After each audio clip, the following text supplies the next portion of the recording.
നമ്മുടെ തലയിൽ ഓരോ ആശയങ്ങൾ വരുമ്പോൾ സാത്താൻ ഓരോ നുണ ചിന്ത കൊണ്ടുവന്ന് നമ്മുടെ തലയെ കുത്തിത്തരുമ്പോൾ ഇത് ദൈവത്തിൻ്റെ സ്വരം അല്ലല്ലോ, ഇത് പിശാചിൻ്റെ സ്വരം ആണല്ലോ എന്ന് തിരിച്ചറിയണമെങ്കിൽ നമ്മുടെ തലയ്ക്കകത്ത് ദൈവത്തിൻ്റെ സ്വരം നമ്മൾ നിറച്ചു വെച്ചിരിക്കണം.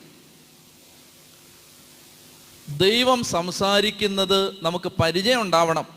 ദൈവം സംസാരിച്ചത് നമുക്കറിയാമായിരിക്കണം. എന്താ അതിന് വഴി?